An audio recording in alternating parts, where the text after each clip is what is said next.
So, ladies and gents, welcome back to the channel. If you guys don't know who I am, my name is Yash. I've been in the e-commerce dropshipping space for a little over 4.5 years now, and of course on this channel, we post content about e-commerce, dropshipping, and digital marketing.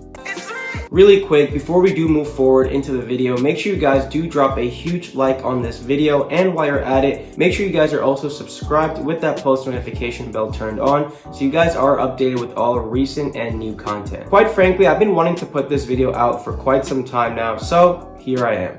Okay. As someone who's actively been in the dropshipping game for quite some time now, I've definitely seen it change over the past few years. And over the last year or so, I've definitely seen dropshipping change the most. But more importantly, I want to talk about in this video how to really approach dropshipping in 2021 and for the years to come, how to really do it the right and proper way. So with that being said, if you're just starting out, if you're a beginner, I highly recommend sticking through the entire video so you really maximize your chances of success in this game. I've seen so many people dropship the same way over and over again, and one thing I see people really neglecting, ladies and gents, is their website. Now, your website is your main base and foundation of your entire dropshipping business. It's really where everything is based and where actually you drive traffic to. And like I mentioned before, I see too many people neglecting their website or their actual store. What I mean by that is I don't see them actually taking the right approach with their website, with their store, actually going ahead and putting the right time, energy, and effort into it. You see, there's 4 types of ideal dropshipping stores you can have in this game. 1 being your infamous general store, 2 being a general niche store, 3 a niche store,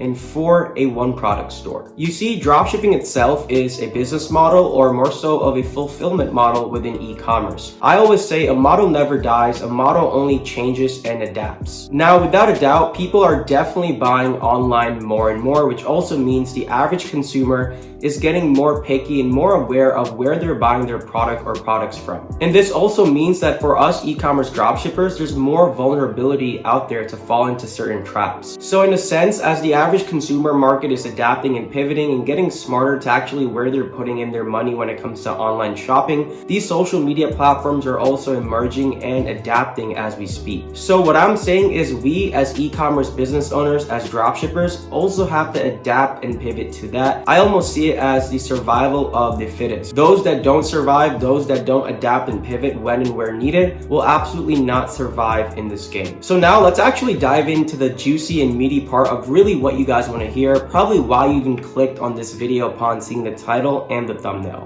You see, how I approach Shopify dropshipping is a little bit different when it comes to my actual store. I don't do general stores, I don't do niche stores, I don't do general niche stores. I only do one product stores. And not only one product stores, but micro branded one product dropshipping stores. I personally think the average consumer market is really getting attained and adjusted of shitty looking dropshipping stores. Stores that really have no sort of traction, that don't really look good, feel good, or sound good. Now, by the way, there's definitely going to be people out there on YouTube that will disagree with what I'm saying, but I'm totally okay with that because the main purpose of this video is to really showcase, to really demonstrate and show you guys what has worked for me and what the best practices have been for me personally. And these best practices have allowed me to scale to multi 6 and 7 figures consecutively, have even allowed me to become part of great communities like the Dropshipping Council. Therefore, I only practice what I preach and definitely am in the best interest for each and every single one of you.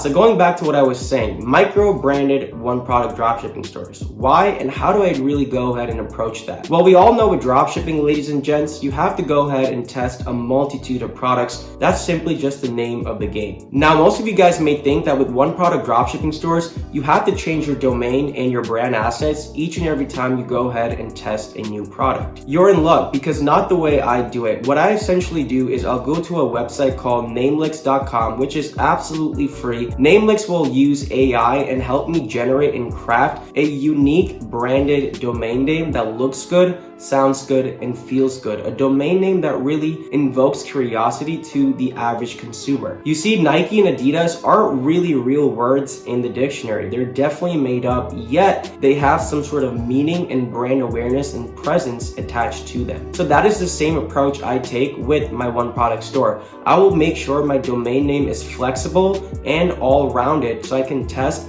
a multitude of products on my actual store while keeping not only the same domain name, but other brand assets as well, such as the logo, Facebook page, and Instagram page as well. So for example, if product A is in the home improvement niche that you're testing and it does not work, well, that's totally okay. I'll swap out that product with product B, which can definitely be in another niche such as outdoors. But you see, the only thing is the domain name will allow you to do that without changing everything up each time. And when you're a beginner, you're probably only testing 1 or 2 products at the time at most. So you can definitely go ahead and keep other products ready in your arsenal on the back end of Shopify. Maybe keep them as a draft and not actually publish the product live on your store, but you can still test 1 product at a time while keeping that store in a 1 product store format, really centric and honed down to that 1 product. You see, this will really make your store look like the only store that is selling that product, regardless of what product you're testing, which will definitely have that trust and confidence in the average consumer, which is exactly what you want when someone visits your product page or your homepage. Furthermore, 1 product stores have less going on. I always say less is more. It basically has less distractions, not all these different menus and collections and different products for people to go ahead and get distracted off of. And that's why congruency is so important. I like to keep things simple, to the point, and sweet. Some other best practices I personally recommend implementing that will definitely maximize that return even more for you is, for example, having a professional paid theme. Paid themes are definitely more customizable. They have more to offer. They have more add-ons and apps and widgets that will quite frankly save you some time and money in the long run. On top of that, make sure the congruency aspect is there as well. Spelling, grammar, color schemes, spacing. Make sure all of that looks super nice to make sure your store does not look dropshippy and does not look spammy. You really want to come across as an authority figure in your space, hence micro branding. With that being said, ladies and gents, I truly wanted to keep this video as short yet as informative as possible. Really share with you guys on how I'm approaching dropshipping in 2021 and onwards.